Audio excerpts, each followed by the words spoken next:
try this. Okay, so basic idea is that the square root and square cancel each other. But the problem is, if you just square the entire thing, you wish that this means square each one of them, but that's not true.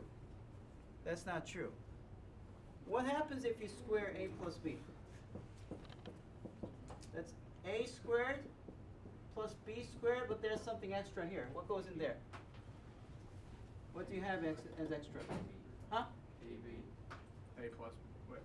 AB plus BA, which is 2AB. You get 2AB, right? That's actually a quite important formula, so you should memorize it. Okay. So what happens is that you end up with square of this, which gets rid of the square root. Awesome. You get 5 squared, which is 25. Awesome.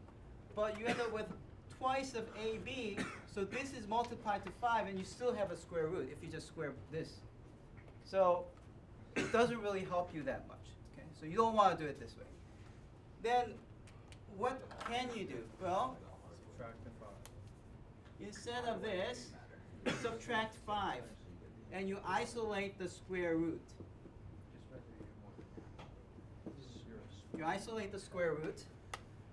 Now you square. Then it's good, right?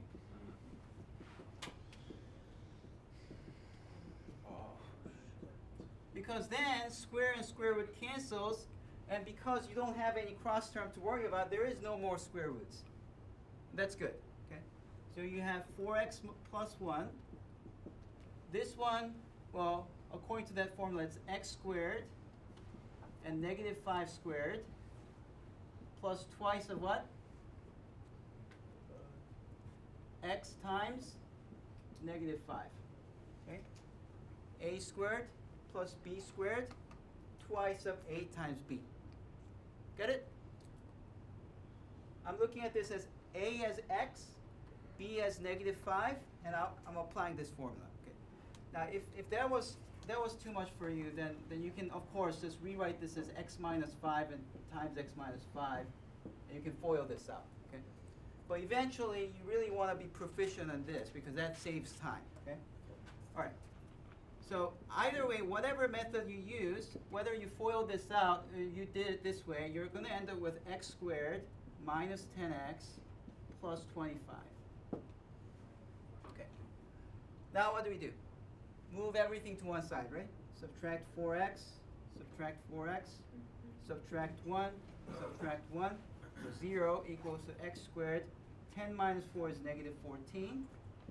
25 minus 1 is negative 20, positive 24. About to say. Huh? About to say. Yeah. Negative. What? Never mind. Okay. Oh, I see what I see. Okay. So we have this, and you can factor this, but let's just use the quadratic formula. Yeah, I was supposed Let's just use the quadratic formula. I mean, if you see the factoring, that's much faster.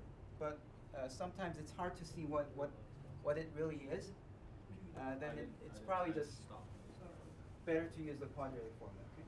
So let's use the quadratic formula, which is negative b plus minus square root b squared minus 4ac over 2a.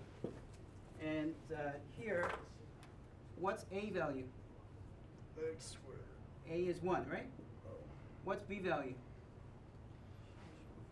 Negative 14. What's c value? 24.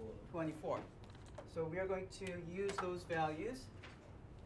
And let's calculate over here. X equal to negative of negative 14 plus minus 14 squared, that's 196, minus 4 times a is 1 times c is 24,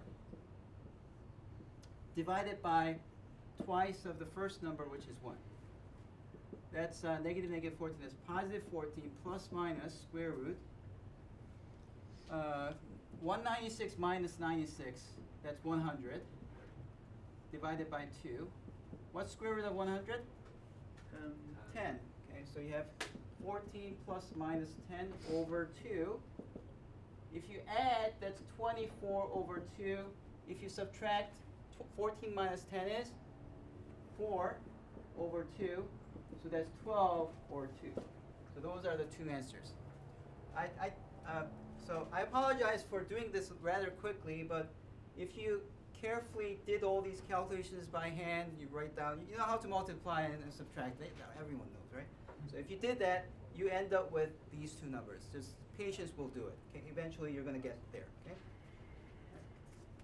Since this is being recorded, maybe you can stop the video later and then do the calculation. You're going to see it. Okay? All right. Is this done? No. No. Why not? You gotta check each one. There are fake solutions in here. Because there's a square root, there could be fake solutions. Sometimes there aren't any. Sometimes all of them are fake. You never know until you plug them in. Okay? So you plug in 12.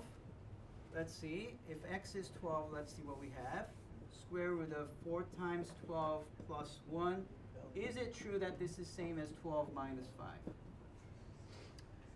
That's 48 plus 1. That's 49. Square root of 49 is? 7. Is 12 minus 5 equal to 7? Yes. Yeah, 7 is 7, so check. This does work. Now let's try x equals to 2. So if you plug into square root of 4 times 2 plus 1 equals to, I'm checking it over here. You should really check it over here. But as long as you check it with the one that still has a square root, you're fine. Okay? You don't want to check it with the later equations than this. Okay? 4 times 2 plus 1 equals to 2 minus 5. That's 4 times 2 is 8. 8 plus 1 is 9. Square root of 9 is 3. On the right side, 2 minus 5 is Negative -3. 3. Are they equal? No, sir. No. So is this a solution? No. So what's the only solution here? Well, Okay, that's how you do it.